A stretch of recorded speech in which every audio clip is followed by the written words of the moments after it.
7:56 en el territorio continental ecuatoriano, buscando la verdad y abogando por la unidad nacional en pro de la paz y la seguridad en el Ecuador.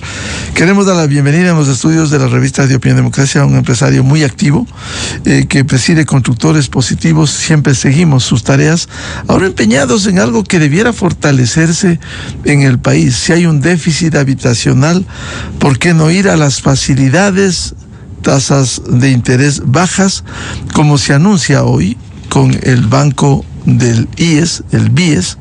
Precisamente hoy Diario Expreso publica un reportaje que da cuenta que el BIES se alista para recuperar protagonismo con hipotecarios. El Banco de los Afiliados da un giro clave con mayor volumen de créditos y a menor tasa.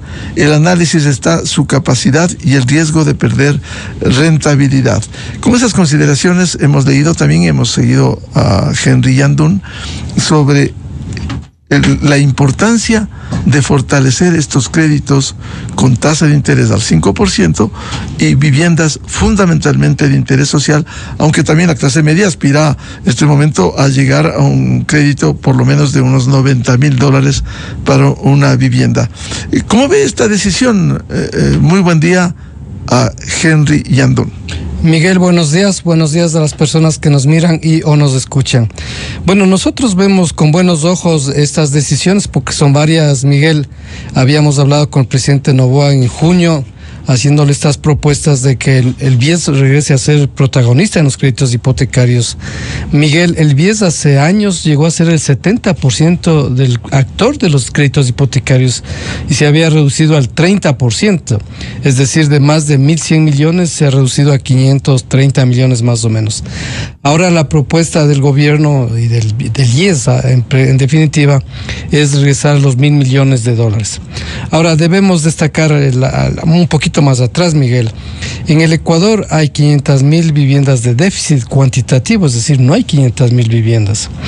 En el Ecuador cada año hay más de 100,000 hogares y nosotros más o menos construimos entre formales e informales menos de 40,000 viviendas al año, es decir, el déficit se va incrementando. Va creciendo, sí. En el Ecuador hay 400,000 familias que viven en hacinamiento, es decir, que viven más de 3 personas por habitación. Es decir, Miguel, si no se resuelve el problema de la vivienda, no podemos esperar una sociedad mejor cuando las familias tienen 3, 4, 5, 12 personas en una sola habitación. ¿Qué familia con salud, con educación social vamos a tener a futuro? Entonces, para nosotros es importante que exista el crédito hipotecario, porque para que haya más vivienda hace falta básicamente 3 factores, Miguel. La una es que exista una estabilidad social, una estabilidad política, una estabilidad económica, porque el ciudadano obviamente para hacer una inversión de largo plazo como es la compra de vivienda, él quiere estar seguro que su trabajo esté estable. Si tiene su negocio pequeño, grande, mediano, también quiere estar seguro que su negocio esté más o menos estable. Entonces, esa es una pata fundamental que lamentablemente en los últimos años no ha existido. Hace 2 años hubo 29,000 créditos hipotecarios. Hace 2 años bajó a 25,000 y el último año 21,000 créditos hipotecarios. Es una reducción drástica. Entonces, tiene que ver con la inestabilidad que tiene el país, ¿no? Que ahí viene la muerte cruzada, que hay elecciones, la incertidumbre, la inseguridad, todo este tipo de cosas afectan a la adquisición de viviendas. Y la otra pata es que el crédito hipotecario sea más económico. Porque obviamente muchos ciudadanos dirán, pero estamos en una crisis económica tan fuerte que ni pensar tener una casa propia. Pero nosotros en Constructores Positivos, Miguel, hemos definido que si la tasa de interés es del orden del 5 o 6%, la cuota de la casa propia es parecida a la cuota del arriendo de una vivienda similar. A ver, hagamos un cálculo. Sí. Si alguien se endeuda una casa, ¿cuál es el techo? $90,000. No, ahorita ya no hay techo, ¿no? Pero hay varios. De acuerdo a la capacidad. No, hay varias fuentes. La una es el fideicomiso BISIBIB, que se llama, que esto creó el presidente Moreno, creó este fideicomiso BISIBIB, que la tasa de interés es del 5% de entrada y a 25 años plazo. Entonces, en un caso de esos, una casa de $80,000, que es unas casas muy bonitas, grandes, de dormitorios, de 2, 3 dormitorios, las personas personas pueden comprar por 420, $480 mensuales. Es decir, que una pareja... 25 años a 25 al 6%. Al 5% y con 5% de interés, sí. Entonces, y el 5% de pago de anticipo, pago. Sí. Entonces, eso es muy asequible. Y ese es un proyecto que ha sobrevivido 4 años. Nosotros este es el último año porque hay un fondo ahí, un fideicomiso que se va a acabar en este año y que nosotros aspiramos a que el próximo gobernante renove este asunto porque hay que rellenar este fideicomiso. Esa es una muy buena opción.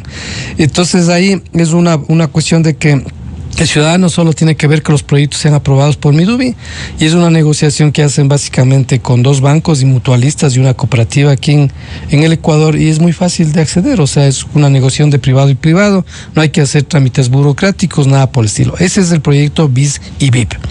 Luego, actualmente ha tenido el Seguro Social el crédito al 6% hasta $90,000.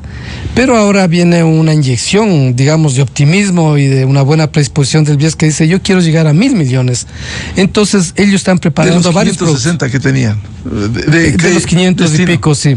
Entonces, ahí lo que hace falta es que haya una gestión de ventas, digamos, porque el seguro social, el ciudadano debe entender que cuando uno ya obtiene el crédito del seguro, del BIES, es muy rápido el proceso para pagar el dinero, es muy rápido eso, pero no hace mucha gestión. Mucho papeleo. Bueno, se califica es un papeleo, pero es tan rápido como la banca privada, o sea, eso es bien ágil.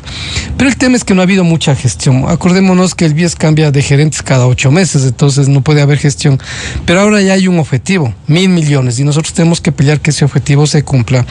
Y lo que estamos haciendo en una alianza a los constructores positivos con el BIES es hacer una alianza para lograr motivar al ciudadano a que compre su vivienda, porque el ciudadano más o menos ya tiene que hacer su número y ver que ya no es tan difícil con esas tasas de interés tener su casa propia.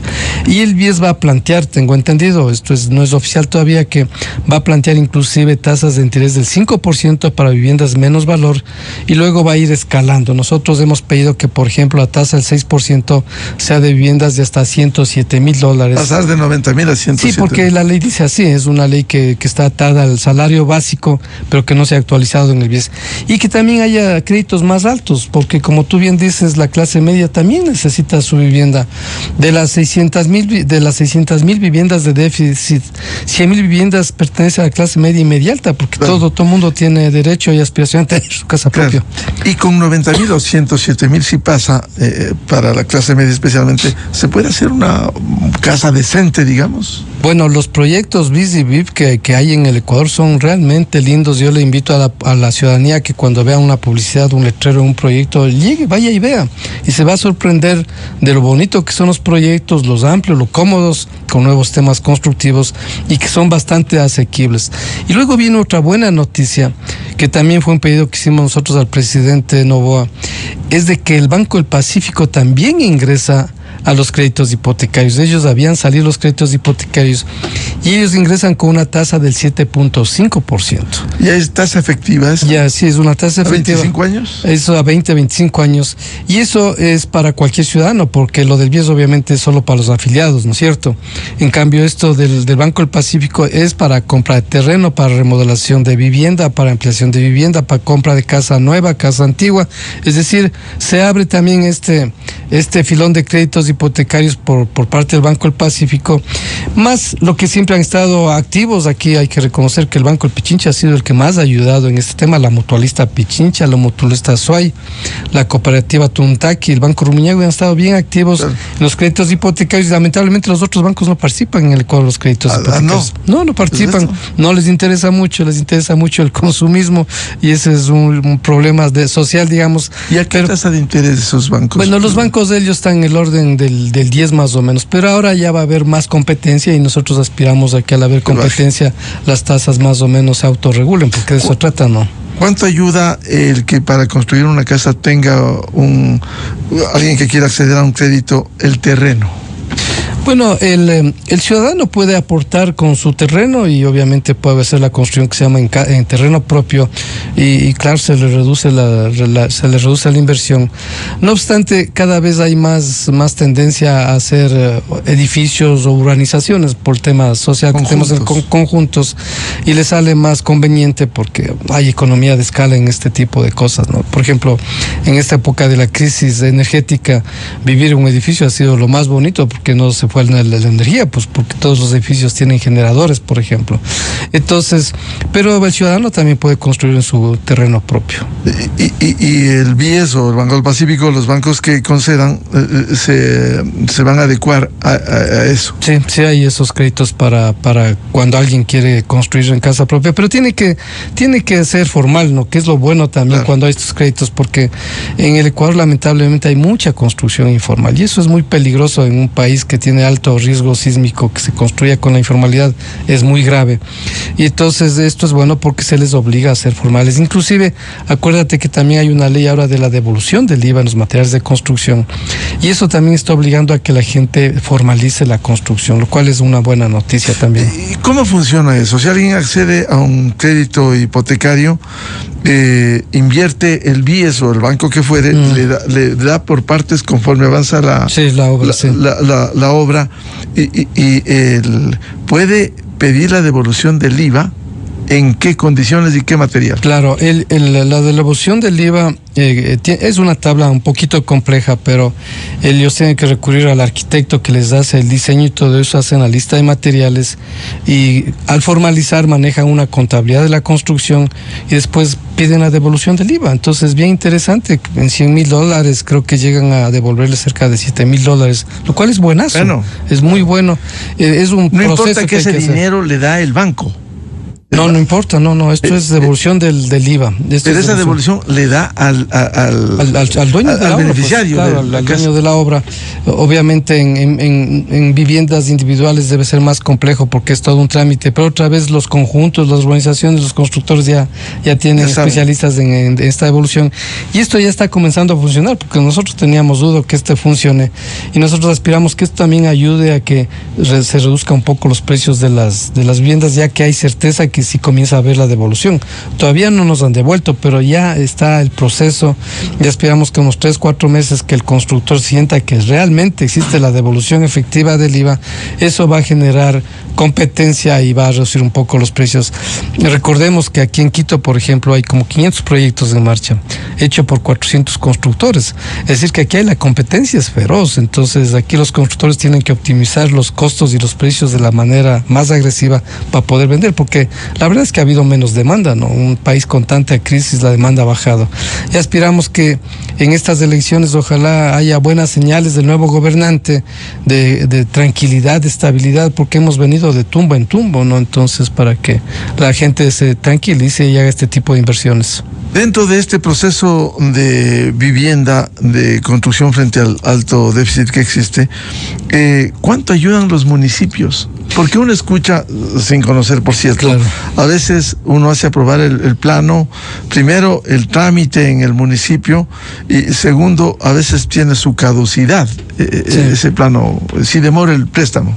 Mira, por un lado es bueno la participación de los municipios para regular las construcciones, porque obviamente estamos criticando la construcción informal, pero las regulaciones son buenas porque sobre todo se busca que en Quito, por ejemplo, sean construcciones sismo resistentes y luego la parte arquitectónica. Y recién se implementó el plan de uso y gestión del suelo y las normas arquitectónicas donde nosotros hemos participado bastante.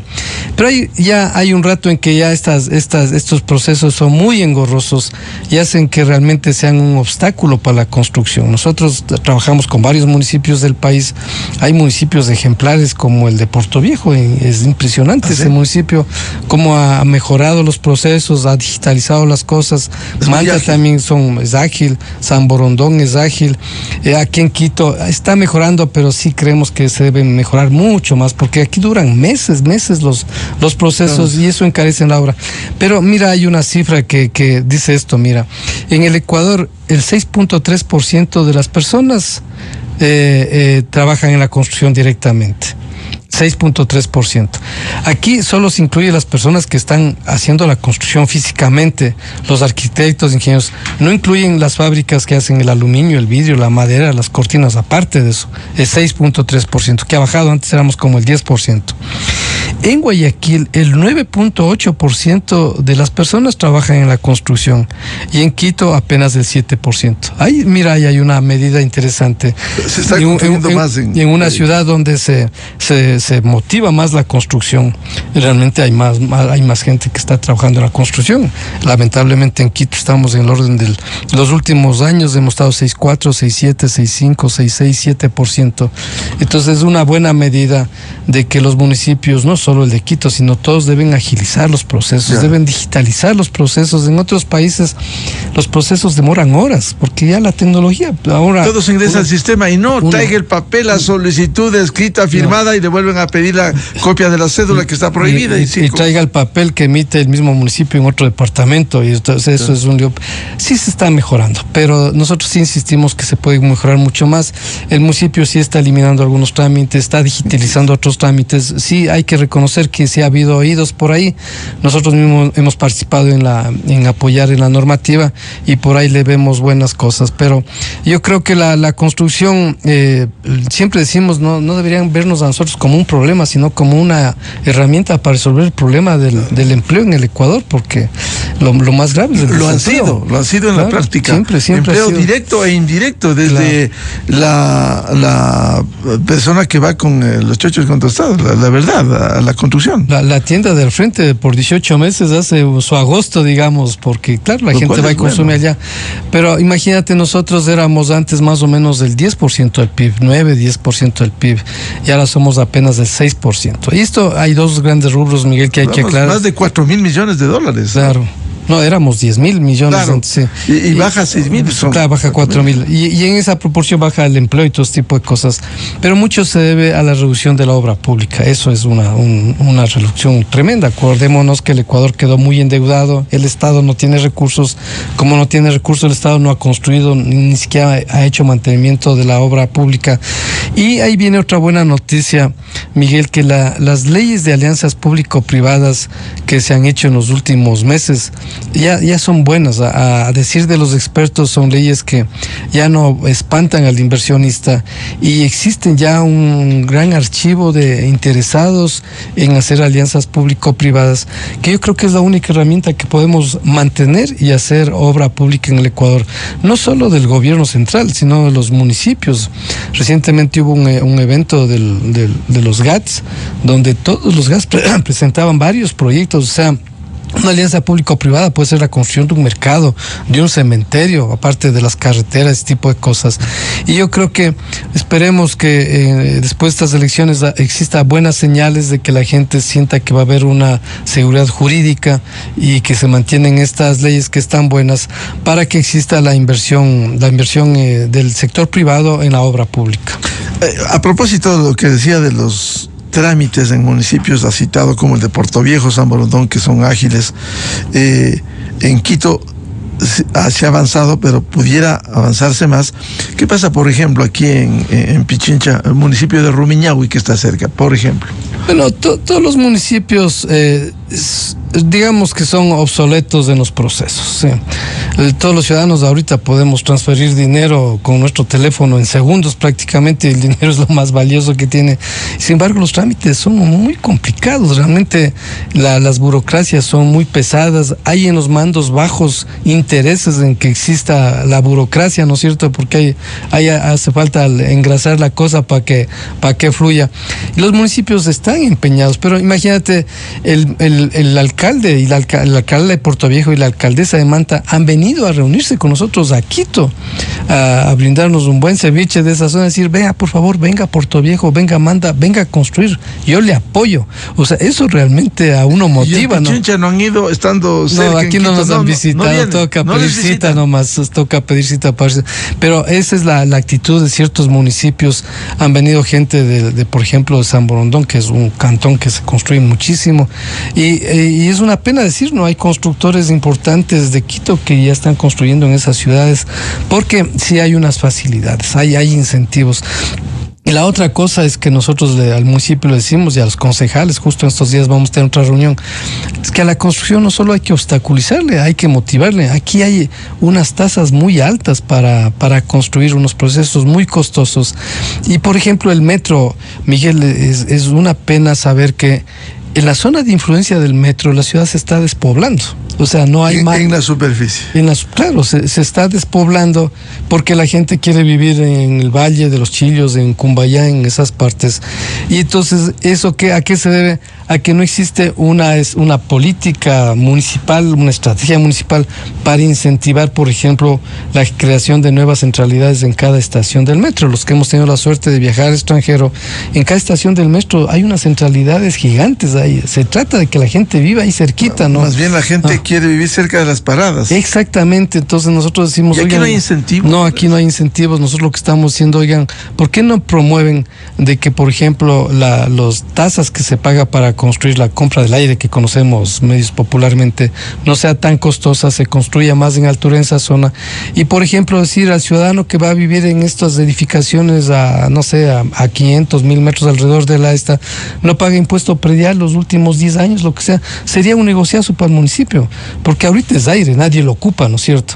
Pero si lo ocupan, va a haber gente que usa el metro y sobre todo no afecta al tránsito, porque no puede ser posible que aquí... No se use el vehículo, está cerca de la parada. De eso se trataría, pero hay que incentivar el uso del metro, pues, pero el uso del metro se incentiva redundando incentivos para que se construya en esa zona y para que la gente viva en esa zona. Claro, no solo el servicio del metro en el subsuelo, sino en las zonas aledañas. ¿Y qué hace falta para eso? Mira, la pregunta primero es una actitud de las autoridades, ¿no? Y una predisposición en que a veces el tema es ¿no? Nosotros sentimos que dicen que los constructores ganan mucha plata y entonces hay que caerles, ¿no? Pero lo único que hacen es que en la palabra criolla caernos, es decir, hacernos pagar más tasas, lo único que hacen es que no nos afectan a los constructores, sino nos afectan al público que tiene que comprar, pues entonces se encarece la vivienda. Aquí comprar aire, es decir, por ejemplo, en este sector, yo no sé, tal vez está autorizado a hacer 5 pisos de altura. Para hacer 10 pisos, por darte un número, hay que pagar mucho dinero. Entonces no se incentiva la construcción en altura. ¿Depende de las ordenanzas eso? Claro, esto es la ordenanza del PUS que se tiene. Entonces, estas tasas son las que alejan a las personas. La otra cosa, cuando nosotros decimos, a ver, ¿por qué usted quiere ir a vivir al Valle de los Chillos y no en Quito Sur? Porque la gente del Quito Sur, su aspiracional es ir al Valle de los Chillos a vivir. Bueno, ellos hablan de las zonas verdes, de la seguridad. Entonces, claro, el municipio lo que tiene que generar es más zonas verdes acá, pues en Quito, para que la gente diga, yo disfruto de las zonas verdes, más parques, si quieren poner más seguridad, más iluminación, más cámaras, o sea, más o menos dar el incentivo a que la gente se quede aquí, porque los constructores, ¿dónde construyen? Donde la gente quiere vivir. Nosotros no podemos decirle a la gente viva aquí porque yo decido. Entonces, falta una estrategia de esto de investigar bien. Nosotros tenemos bien investigado. El ciudadano quiere seguridad, el ciudadano quiere, digamos, un ambiente, un entorno, espacios verdes. Entonces, eso hay que fomentar acá en la ciudad de una manera muy agresiva, porque aquí ha habido varios proyectos, el de la 10 de agosto y todo eso, pero no han fluido, porque las normas no son bien hechas. Mira, en el nuevo aeropuerto, en el antiguo aeropuerto de Quito, uno aspiraba a que sea la nueva Carolina, ¿no es cierto? Claro. Eso estaba, y hay unas normas ahí que se hicieron tan complicadas que no se ha construido un solo edificio frente al edificio antiguo, al aeropuerto antiguo. No se antes era prohibido por el aeropuerto. Por el aeropuerto. Pero ahora no. Pusieron normas tan complicadas de cumplir que después de tantos años ni un solo edificio se ha construido ahí en altura. ¿Normas como qué? Repito esto, incentivar la construcción en altura, que no cueste mucho, que para que el ciudadano no le cueste mucho y pueda vivir allá, porque si nosotros pagamos altas tasas para construir más en altura, lo que hacemos es trabajar para las élites, es decir, para edificios más altos pero más caros, y solo viven las élites en las zonas consolidadas. ¿Y por qué razón? Ahora tenemos otro tema, Miguel. Mira, hay terrenos de inmobiliario, hay terrenos del municipio, hay terrenos del BIES abandonados en la ciudad de Quito y en todo el Ecuador, y nosotros hemos propuesto que se hagan alianzas público-privadas, donde el Estado, el BIES o el municipio dice, yo le doy este terreno a usted a un precio que le permita hacer vivienda más económica, con la condición que haga vivienda más económica. Y eso es una alianza. ¿Ustedes están dispuestos a eso? Nosotros estamos pidiendo, hemos propuesto. ¿Y por qué no? ¿Por qué no esta decisión? Oímos de Inmobiliar tiene terrenos, o los municipios. ¿Por qué no facilitan, ser facilitadores? Claro, nosotros lo que hemos propuesto a los candidatos finalistas, y también propusimos a los candidatos que ya no están en la contienda, es de que debe haber un gabinete de la construcción en el Ecuador, porque son muchas las entidades, Miguel, que tienen que ver con la construcción. Está, por ejemplo, Inmobiliar, está el SRI, está el Seguro Social, está el Ministerio de Finanzas, está el MIDUBI, está el Ministerio de Obras Públicas, pero son entes aislados, y en este tipo de cosas lo que se debe hacer es una especie de un gabinete sectorial para que se consoliden todas estas entidades y hagamos este tipo de iniciativas, porque cuando hablamos con la autoridad todos están de acuerdo que es obvio usar los terrenos que están abandonados para hacer vivienda más económica, y sin embargo no se implementa porque no hay un liderazgo, no hay un ministerio que lidere todas estas actividades y consoliden, porque imagínate, los créditos hipotecarios, alguien debería empujar este asunto, ¿no es cierto?, del BIES. Los terrenos botados del Inmobiliar, alguien debe empujar. Entonces, sí estamos proponiendo que exista un gabinete de la construcción para activar el empleo a través de la construcción. Ahora, esto forma parte también de reformas para avanzar a ordenanzas o reglamentos. Tengo un arquitecto que me escribe, dice: la Secretaría de Alianza Público-Privada no dio paso a la propuesta de reforma del reglamento propuesto por la Camicom.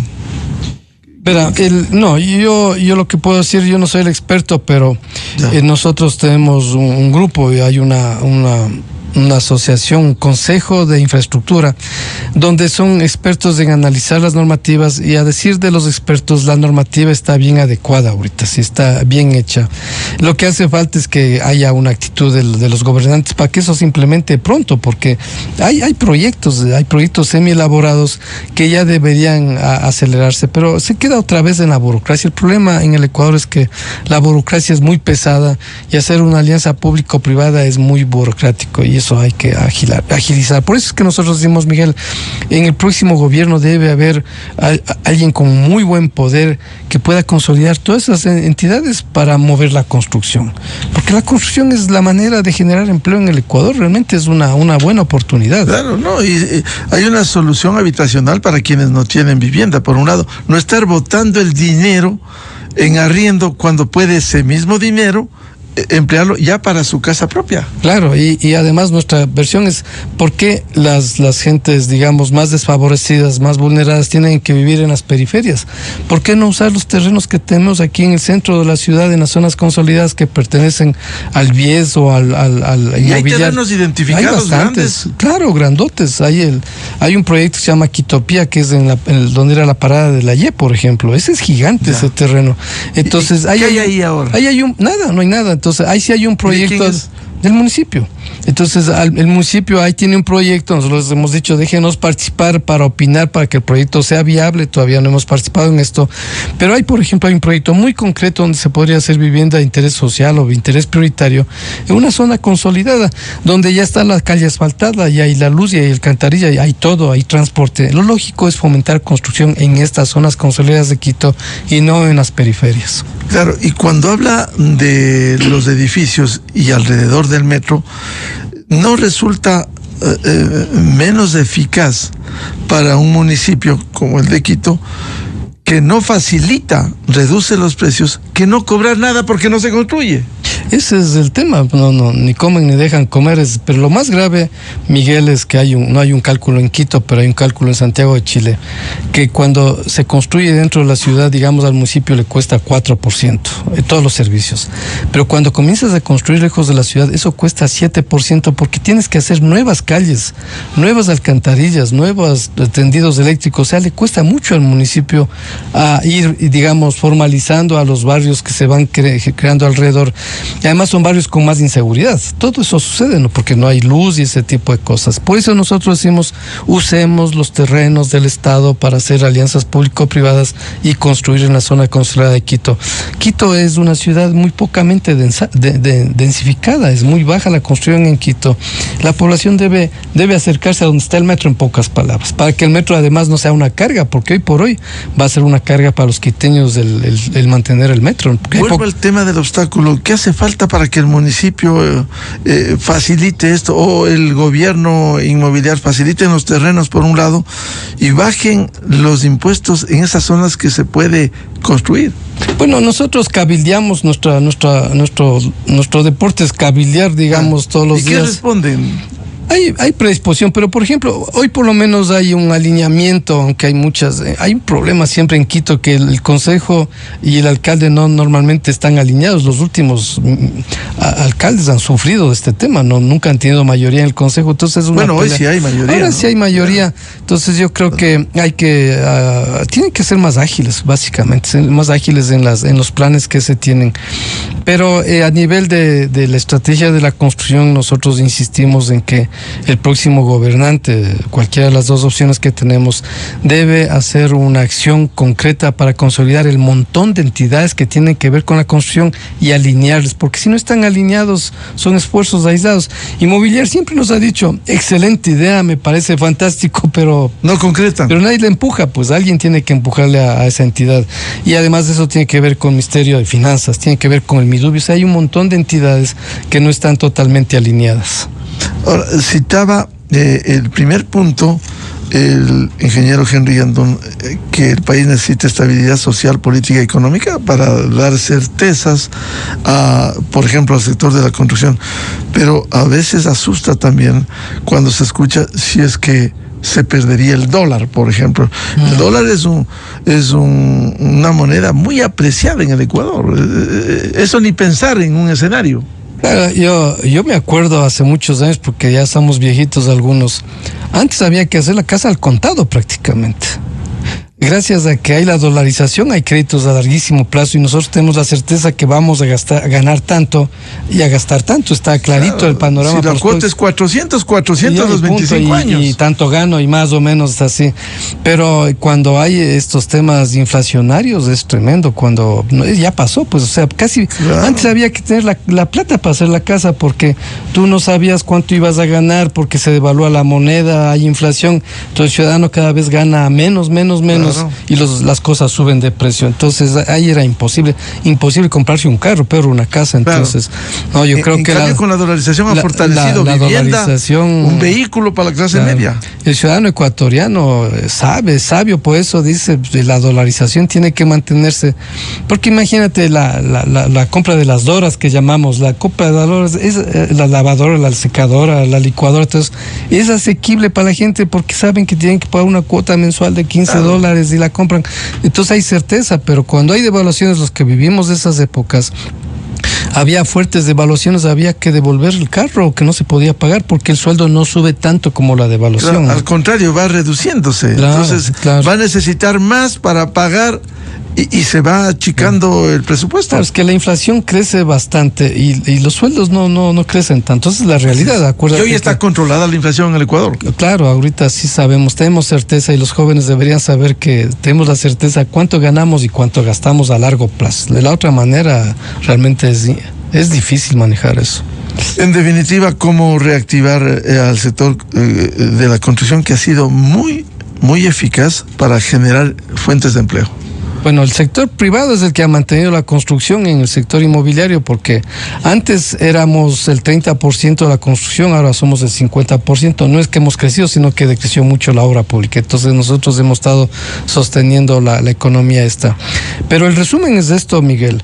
Hay que generar un ambiente de tranquilidad. Los ecuatorianos debemos dejar de pensar en que habemos los anti uno y anti otro.